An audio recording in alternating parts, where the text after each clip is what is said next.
अयोध्या के मिल्कीपुर विधानसभा उपचुनाव के लिए बीजेपी उम्मीदवार चंद्रभानु पासवान ने पर्चा भर दिया है और कलेक्ट्रेट परिसर में नामांकन के दौरान बीजेपी के दिग्गज नेता भी मौजूद रहे। इससे पहले बीजेपी ने अपने ताकत दिखाने के लिए जनसभा भी किया। इसमें प्रदेश बीजेपी अध्यक्ष भूपेन्द्र चौधरी भी शामिल रहे। इस सीट से समाजवादी पार्टी ने एसपी सांसद अवधेश प्रसाद के बेटे अजीत प्रसाद को चुनावी मैदान में उतारा है। अवधेश प्रसाद के सांसद चुने जाने के चलते ये सीट खाली हुई है। सुबह सुबह महाराज जी के दर्शन हो जाइए, नामांकन कर।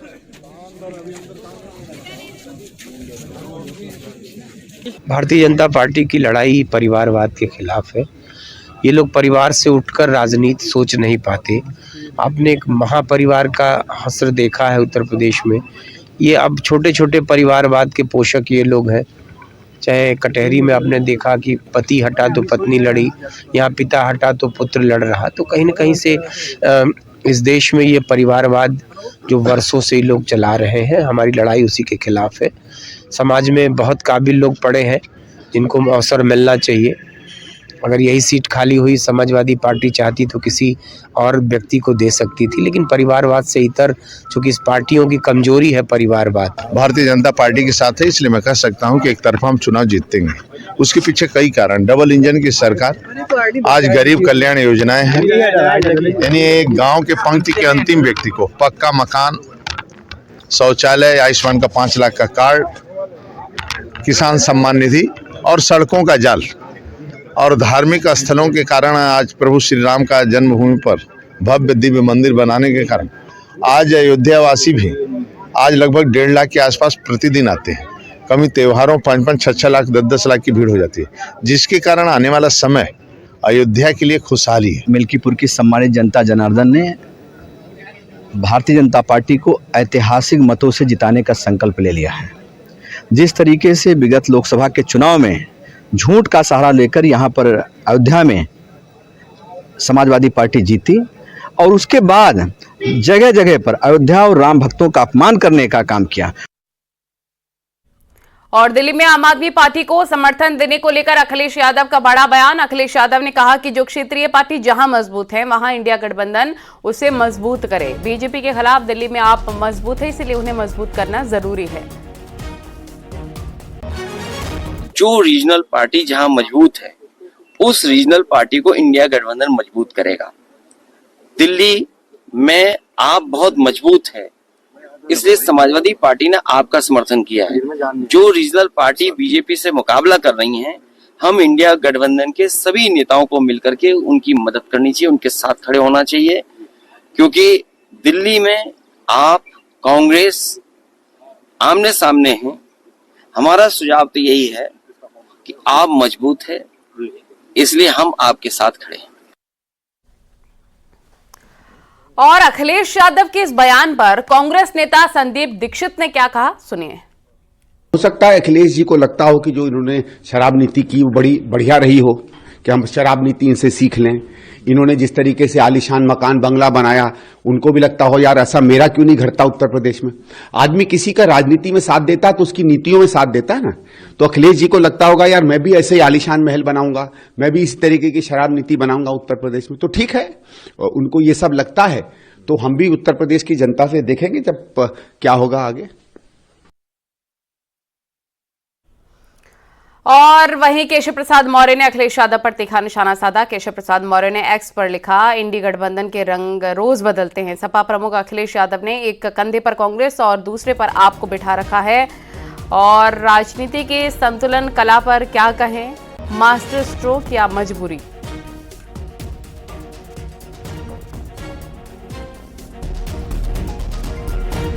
और मिल्कीपुर चुनाव से पहले दलित वोट बैंक को साधने के लिए समाजवादी पार्टी की ओर से पोस्टर वॉर जारी है। लखनऊ में समाजवादी पार्टी की ओर से पोस्टर लगाए गए। पोस्टर में लिखा है अम्बेडकर हैं तो हम हैं।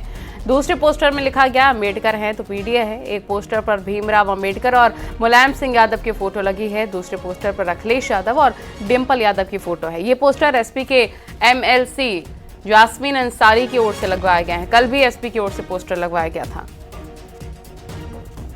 वैसे तो उत्तर प्रदेश में मिल्कीपुर का विधानसभा उपचुनाव हो रहा है, लेकिन उसकी तपिश राजधानी लखनऊ में महसूस की जा रही है।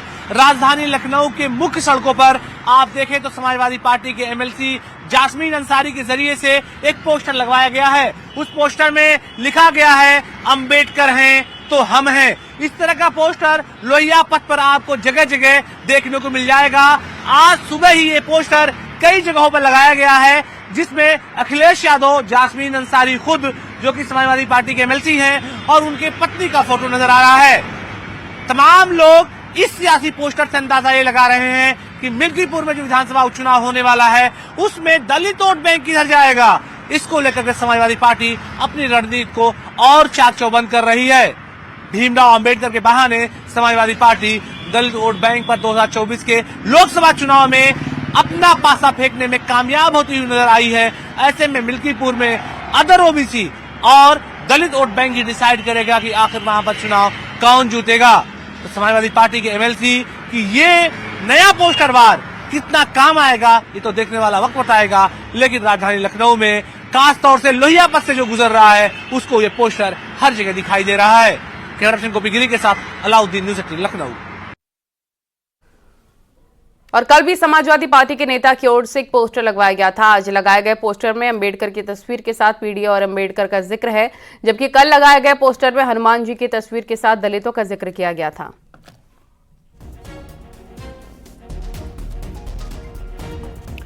और लोकसभा चुनाव में खराब प्रदर्शन के बाद मायावती ने आगामी विधानसभा चुनाव को लेकर आज पार्टी पदाधिकारियों के साथ मीटिंग की है। विधानसभा चुनाव की तैयारियों को लेकर मायावती ने चर्चा की है। बैठक में मायावती के भतीजे आकाश आनंद और ईशान आनंद भी मौजूद रहे। माना जा रहा है कि मायावती के भतीजे आकाश आनंद के बाद ईशान आनंद को बड़ी जिम्मेदारी मिल सकती है।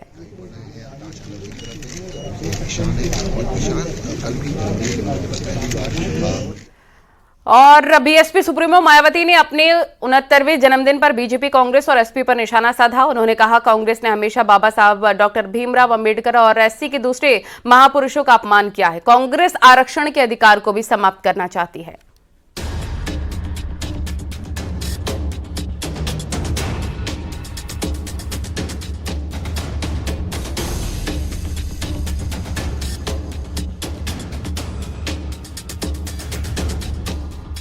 बीएसपी अध्यक्ष मायावती ने अपने जन्मदिन को जन कल्याणकारी दिवस के तौर पर मनाया।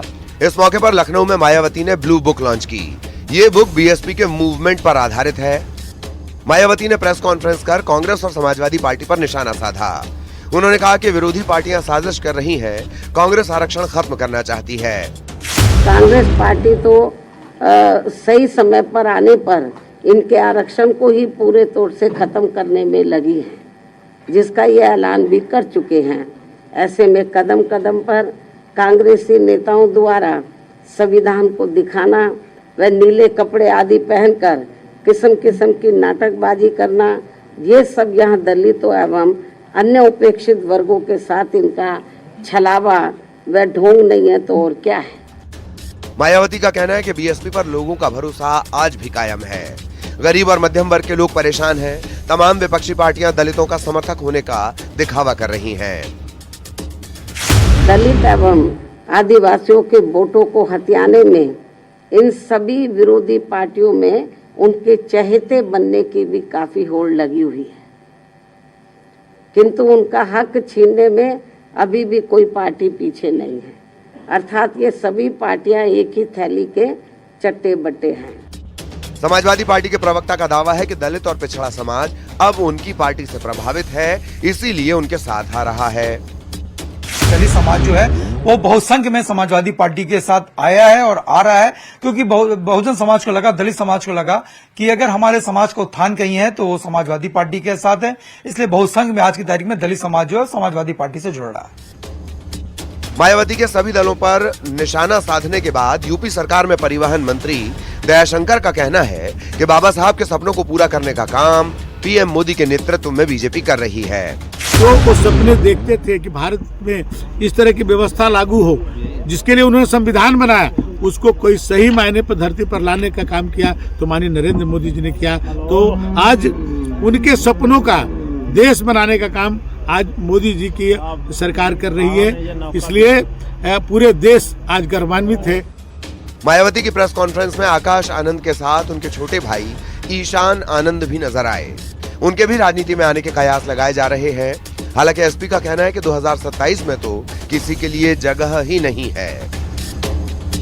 बहुजन समाजवादी पार्टी किसको लॉन्च करेगी नहीं करेगी तो ये उनकी पार्टी का मसला है, इससे हमें कोई लेना देना नहीं। लेकिन 2027 में तो जगह ही नहीं है, क्योंकि समाजवादी पार्टी की सरकार आ रही है। मायावती के साथ मंच पर उनके भतीजे आकाश आनंद और ईशान आनंद एक साथ नजर आए। आकाश आनंद पहले से ही राजनीति में सक्रिय हैं। वो वर्तमान में बसपा के नेशनल कोऑर्डिनेटर हैं और दिल्ली चुनाव की कमान संभाल रहे हैं। उनके छोटे भाई ईशान आनंद पहली बार मायावती के साथ मंच पर दिखे। इसके बाद आने वाले दिनों में उनकी भी राजनीति में एंट्री की चर्चाएं शुरू हो गई हैं। न्यूज़ 18 के लिए ब्यूरो रिपोर्ट। बागपत में आरएलडी अध्यक्ष और कौशल विकास केंद्रीय मंत्री जयंत चौधरी ने विकास कार्यों को लेकर समीक्षा बैठक की है। कलेक्ट्रेट में अधिकारियों के साथ जिला समन्वय निगरानी समिति की मीटिंग हुई। इस दौरान सांसद राजकुमार सांगवान, विधायक और डीएमएसपी समेत तमाम अधिकारी बैठक में मौजूद रहे। जो गीला कूड़ा है और सूखा कूड़ा है सर, उसका हम लोग बनाया इसने, उसके लिए सर एक एम्बिशियस स्कीम्स हैं। ये बहनें हमारी सब बहुत लगन से काम करती हैं।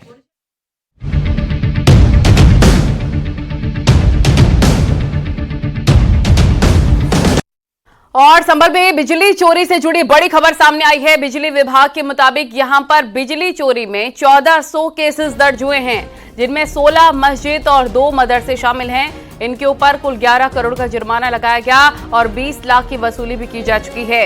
2 दिन पहले भी 42 लोगों के खिलाफ बिजली चोरी की रिपोर्ट दर्ज हुई। संभल में बीते 1 महीने में 11 करोड़ की बिजली चोरी हुई है।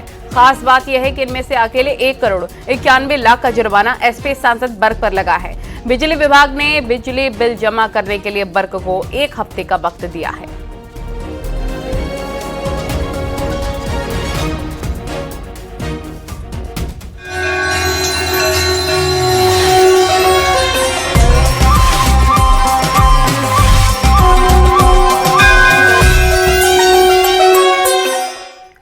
बॉलीवुड सिंगर कैलाश खेर ने कहा है कि पूरे विश्व के कल्याण के लिए इस बार का महाकुंभ विशेष है। कुंभ साधना और मुक्ति का सबसे बड़ा धार्मिक आयोजन है। यही वजह है कि दुनिया के दूसरे देशों के लोग भी यहाँ आध्यात्मिक शांति के लिए आते हैं। चलो गोता खाएं संगम में, करे तीर्थ स्थावर जंगम में। हर हर हर नर नारायण है, यही आदि अंत परायण है।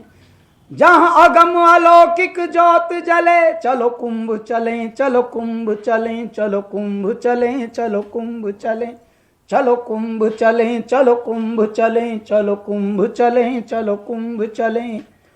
अंजुलि में भरकर इस जल को हम अमृत से भर जाएंगे। है धार धार उद्धार लिए हम पल भर में तर जाएंगे। लिए मन में पावन भक्ति चलें, चलो कुंभ चलें, चलो कुंभ चलें, चलो कुंभ चलें, चलो कुंभ चलें। चलो गोता खाएं संगम में, करे तीर्थ स्थावर जंगम में। हर हर हर नर नारायण है। इस बार का महाकुंभ में क्या विशेष है? इस बार का महाकुंभ साहब, इस बार का महाकुंभ इसलिए बहुत विशेष है, आप चकित रह जाएंगे कि पूरे विश्व के लिए, पूरे विश्व के कल्याण के लिए, पूरे ब्रह्मांड की समझ लीजिए पोषण और संवर्धन के लिए, सर्विसिंग के लिए, पूरे ब्रह्मांड की सर्विसिंग अगर हम कहें, उसके लिए ये हमारा महाकुंभ आया है, ये महा उत्सव आया है। और ये मेरा भारत, मेरा देश, हमारे देश की संस्कृति, हमारे देश का सनातन जीवन शैली, ये बड़भाग्य हैं कि पूरे विश्व के लिए कल्याण और मंगल के लिए ऐसी रचना रची मेरे दाता ने कि ग्रहों की ऐसी चाल बदली और सूर्य देव हमारे मकर राशि में ऐसे वाले प्रविष्ट हुए हैं इस बार कि 144 वर्ष के बाद ये वाली स्थिति आई है। यानी 12 महाकुंभ गुजर गए तब ये बड़ा आया, पूर्ण महाकुंभ ये वाला। तो इसलिए ये बहुत विशेष है, बहुत महत्व रखता है और इसके लिए पूरे विश्व से लोग धिक्या रहे हैं भारत की ओर। भारत जो है वो मुक्ति का धाम है, भारत जो है आध्यात्म का, अवलोकन का, आत्म मंथन का, आत्मचिंतन का। इसीलिए मोक्ष की तलाश में विदेशों से भी लोग यहाँ पे आ रहे हैं। लोग कह रहे हैं कि वो मोक्ष की तलाश में यहाँ पर आए। भैया विदेशों की तो जरूरत है, भारत विदेशों की आवश्यकता है।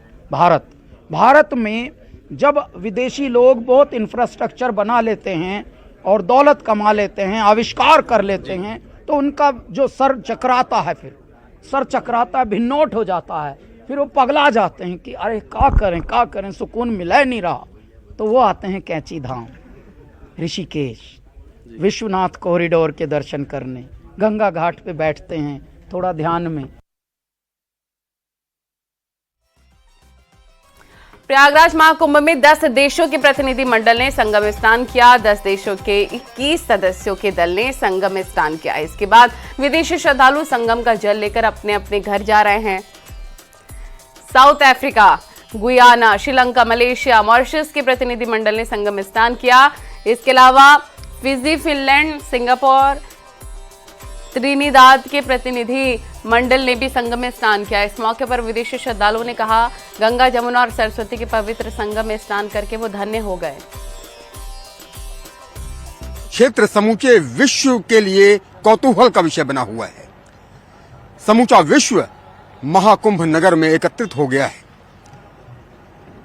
10 देशों के 21 मेंबर की टीम भी कुंभ क्षेत्र पहुंची हुई है और संगम स्नान करने के बाद नौका विहार कर रही है। आप इन तस्वीरों में देखिए कि किस तरह से इस फ्लोटिंग बोट पर सवार होकर 10 देशों के 21 मेंबर्स नौका विहार कर रहे हैं और कुंभ क्षेत्र का आनंद ले रहे हैं, महाकुंभ नगर का आनंद ले रहे हैं और महाकुंभ नगर की आस्था को महसूस कर रहे हैं। संगम की रेती में वो ताकत है, वो चुंबक है कि समूचे विश्व को आकर्षित कर लेती है। ये चुंबकत्व की ही शक्ति है संगम की कि 10 देशों के प्रतिनिधि यहाँ पहुंचे हुए हैं और यहाँ की तमाम गतिविधियां देखकर आश्चर्यचकित हैं कि एक जगह पर 40 करोड़ से ज्यादा लोग, श्रद्धालु यहाँ पहुंचते हैं और इस दृश्य को अपने नजरों में, अपनी आंखों में कैद करके हमेशा के लिए ले जाते हैं और वो ये सोचते हैं कि उन्होंने कुंभ देखा है। और ये देखिए, गुयाना से प्रतिनिधि आए हुए हैं, मलेशिया से आए हुए हैं, सिंगापुर से आए हुए हैं, साउथ अफ्रीका से आए हुए हैं, श्रीलंका से आए हुए हैं और अलग अलग देशों के ये प्रतिनिधि यहाँ पहुंचे हुए हैं और बेहद खुश हैं। इनके चेहरे की मुस्कान को महसूस कीजिए कि किस तरह से ये प्रफुल्लित हैं, हर्षित हैं और बेहद खुश हैं कि वो नौका विहार करके लौटे हैं, संगम स्नान करके लौटे हैं। गंगा, यमुना और अदृश्य सरस्वती के पावन संगम पर स्नान करके ये टीम यहाँ पर लौट रही है और यकीनन ये लोग बेहद खुश हैं कि वो नौका विहार करके, संगम स्नान करके यहाँ पहुंचे हुए हैं। आप देखिए, ये पूरी टीम यहाँ पर उतर रही है और हम इन लोगों से बात करने की कोशिश करेंगे, आगे बढ़ेंगे और इनसे बात करने की भी कोशिश करेंगे आखिर उनका क्या कहना है और कितना अद्भुत क्षण उनके लिए था। हम बोट में ही कोशिश करेंगे कि आए और बात कर लें कुछ लोगों से। मैडम, आप क्या कहेंगी? जी हाँ, बात कर लेंगे। आप क्या कहेंगी? आप लोग कहाँ से आई हैं और कितना अद्भुत क्षण है? What do you want to say about this visit? Oh my, I took a bath in the river. I dipped 7 times and it felt so refreshing and rejuvenated. As a child, I've heard stories. My father told us stories as a child about tuning of the ocean and Mahakumbh. And it is so, I think it's for him and for all my ancestors. I was able to experience this and take this amazing dip that happens only 144 years. From which country you are? I am Chris Rampersad from Trinidad and Tobago. I am also a UNESCO Heritage Educator. I teach. Tobago से आई हुई हैं। Madam, what do you want to say about this visit? और कितना अद्भुत क्षण ये रहा? What do you want to say about this visit? Kumbh Mela?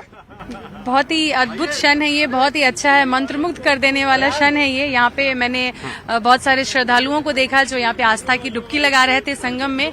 तो बहुत ही सम्मान की बात है कि मैं यहाँ पे अपने देश में अतिथि के तौर पे आई हूँ ये कुंभ मेला देखने के। Which country you are? I came from Finland. You came from Finland. स्नान किया और गंगा, यमुना, अदृश्य सरस्वती का पावन संगम, चुंबकत्व की शक्ति है। आप हिंदी अच्छा बोल पा रही हो, इसीलिए मैं आपसे हिंदी में। संगम तो देखा मैंने, हाँ, स्नान नहीं किया, मेरे दोस्तों ने स्नान किया है। प्रयागराज महाकुंभ में संत हर्षा काफी चर्चा में है। ज्योतिष पीठ के शंकराचार्य स्वामी अविमुक्तेश्वरानंद सरस्वती ने कहा, हर्षा रिछारिया युवाओं को गलत संदेश दे रही हैं। भगवा का अपमान करना ठीक नहीं है। वैसे ही किसी भी सन्यासी के लिए नियम है, तो जो भगवा पहनता है फिर उस भगवा निकाल नहीं सकता है। युवा उनसे पहले से जुड़े हुए होंगे, तो वो सेलिब्रिटी होंगी, तो उनसे बहुत से युवा पहले से जुड़े हुए हैं। अब उन्होंने देखा कि ये कुंभ गई है, तो उनके भी मन में होगा कि हमारी आदर्श हर्षा है, वो कुंभ में गई है, हमको भी जाना चाहिए। ठीक है, प्रेरित हुए। फिर उनके मन में आया, अरे ये तो महाराज जी के रथ पे बैठी हैं, हमें भी रथ पे बैठना चाहिए। तो वो भी ठीक है, चलो सन्यासी के सानिध्य में आने के लिए प्रेरणा मिल रही है। अरे इन्होंने तो गेरुआ पहना है, हमको भी गेरुआ पहनना चाहिए, वो भी प्रेरित हो जाएंगे, ये भी अच्छी बात है।